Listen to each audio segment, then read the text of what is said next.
Sa makatuodan ni mga kaidol, imo na ni mga kaidol sa akong mga followers dia. Shout out ko sa akong mga followers nga taga Tubigon.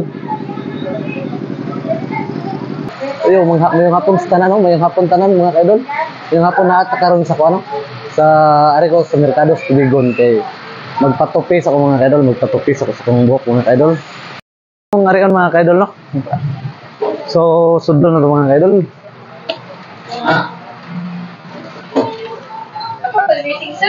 Ha? Sagday lang. So welcome mga kaidol, no? Saiban Barbershop. Saiban Barbershop sa Tubigon Public Market mga kaidol, no? O katong mga willing magpatupi diha o ganahan magpatupi sa mainiton nga panahon mga kaidol. Magpabugnaw niya waiting sa area. Ari ta sa Saiban Barbershop ah. Oh, nadaghan mga estudyante no, kita na to mga kaidol no. So ang tagiya diyan ni mga kaidol dara si Madam. So absent ang uban nila nga ano, absent ang uban nila nga mga manupihay. So muna daghan nag-waiting. So kita kay magpatupi man sad ta mga kaidol. So anda man sad ta maghuwat. So usa sa mag-waiting mga kaidol. So diyan ata karon sa Saiban Barbershop mga kaidol no, located Tubigon Public Market mga kaidol.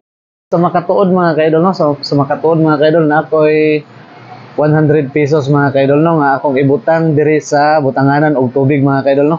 Nasa gawa sa barbershop mga kaidol nga akong patupihan mga kaidol no.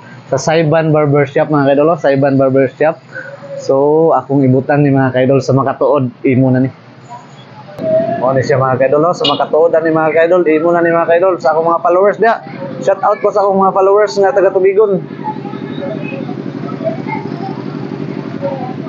So naara diha nato ibutang mga kaidol no sa nasa gawa sa Saiban Barbershop mga kaidol. So atong subayon balik mga kaidol na ba.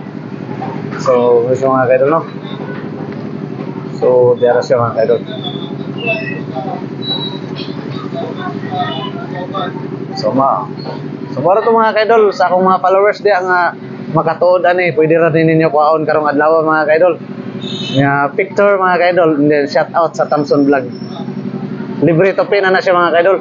Para tupin na ninyo mga kaidol katong magpatupi sa ilang mga buhok. Pwede ninyo ni kuhaon para magpatupi mo.